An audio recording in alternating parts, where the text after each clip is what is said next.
তার ভিতরে সম্পূর্ণ কাজ শুধু রূপচর্চা করলে তো আর হবে না। মেয়ে হয়ে আছি, আমাদের ভেতরে অনেক সুপ্ত প্রতিভা থাকে। মেয়েদের ভিতরে সব থেকে বেশি যে প্রতিভাগুলো থাকে সেগুলো হলো নিজেদেরকে বিকশিত করার কিছু সিস্টেম। যেমন নিজেই গান গাই, নিজেই পড়াশোনা করি, নিজেই লেখালেখি করি, নিজেই যখন ঘরের সব পাশটা সামলানোর ব্যাপারটা জানি। যেমন অনেকে বলে না যে যে চুল বাঁধে সেই তো রান্না করে, বা যেই সুস্বাদু রাঁধে সেই চুল বাঁধতে পারে। টোটালি আমি এইটুকুই বুঝি যে জন্ম নিয়েছি মানুষ হিসেবে, সব পারবো। চেষ্টা করতে হবে। প্রথমত না বলে কোনো শব্দ নেই, যেটা শুরু করে দেব সেটাই অবশ্যই সাকসেস হব, এটা হলো আমার ধারণা। সেই ক্ষেত্রে আমি এটা করি। আমার ছোটবেলা থেকে পড়াশোনার পাশাপাশি আমি ছবি আঁকতেও পছন্দ করতাম, আমি গানও গাইতাম। গান আসলে আমার মা থেকে পাওয়া। গান খুব ভালো গায় আমার আম্মু, আবার বাবা আবার লেখালেখি করতে পারতো, সুরও করতো, আবার গানও গাইতো। আবার আমার বাবা বিভিন্ন মিউজিকের সিস্টেম গুলো জানতেন।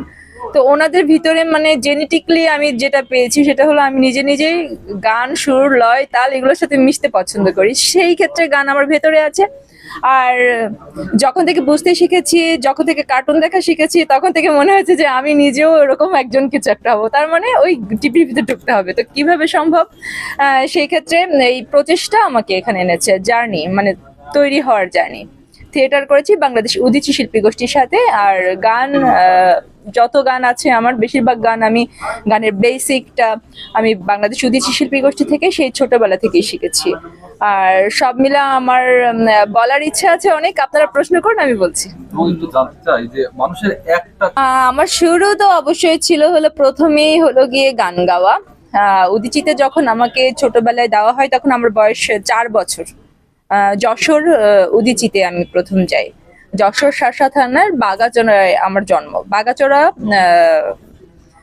বেকরাবতী সড়ক, ওখানে হলো এক রাজবাড়িতে জন্ম। তারপর থেকে আমি দেখি যে আমার বাবারা প্রথম যেটা দেখেছি যে বিভিন্ন সাংস্কৃতিক, যে বাংলা সাংস্কৃতিক যে প্রোগ্রামগুলো হয় সেই প্রোগ্রামগুলো উদীচীর সাথে তারা যাওয়া আসা করতো। তো উদীচীর সাথে এই আমার প্রথম যাওয়া, প্রথম উদীচীর একটা নববর্ষে যাওয়া, তারপর ওই প্রোগ্রাম দেখা। ওই প্রোগ্রামের পর থেকে আমি যখন গান গাই, নাচতে পছন্দ করি, পরে আস্তে আস্তে নাচের জন্য এবং গানের জন্য ওখানে দেওয়া। এইভাবে ধীরে ধীরে আমি এসছি আর কি। ফুল সংস্কৃতির সাথে ছিলাম, মানে যে কোনো একটি, বা শুধু গান গেয়েছি, শুধুই কবিতা আবৃত্তি করেছি, বা শুধুই যে অভিনয় করতে পছন্দ করি, এটা না। টোটালি আমি একজন শিল্পী হতে চাই। এবং যেহেতু মানে এত কিছুর সাথে জড়িত আছেন, সিনেমা জগতে পা রাখার কোনো সম্ভাবনা আছে?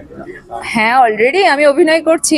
অভিনয় তো করছি, অনেকেই জানেন, অবশ্যই ভাইয়ারা আপনারা অনেকেই জানেন যে আমি অভিনয় করছি। তো অভিনয়টা এরকম যে আমি খুব লাফালাফি করে তড়িঘড়ি করে কোনো একটা স্থান নেব সেটা আমার কোনো চিন্তা নেই। আমি শিখতে এসেছি। যতদিন আমার মনে না হয়েছে যে আমি পরিপূর্ণ, বা কোনো ডিরেক্টর মনে না করেছে যে সূচি এই কাজের জন্য উপযুক্ত, ততদিন আমি নিজ থেকে বলবো না যে আমি আসলে এই কাজটা করতে চাই। আমি যতগুলো কাজ করেছি অডিশন দিয়ে, যদি এভাবে যদি আমি টিকতে পারি আমি অবশ্যই কাজ করবো। এবং একটু জানতে চাই, অপবিশ্বাস বা বৌদির জায়গাটা আপনি অবস্থান গ্রহণ করতে পারবেন?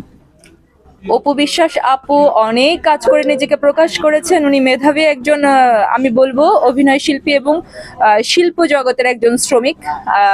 বুবলি আপা পড়াশোনা করা শিক্ষিতা একজন অভিনেত্রী। তো ওনাদের মতো আমার চর্চাও আছে। আমি ওরকম লাইন পেলে আমিও বেটার করবো ইনশাল্লাহ, বাংলাদেশকে প্রেজেন্ট করতে পারবো ইনশাল্লাহ।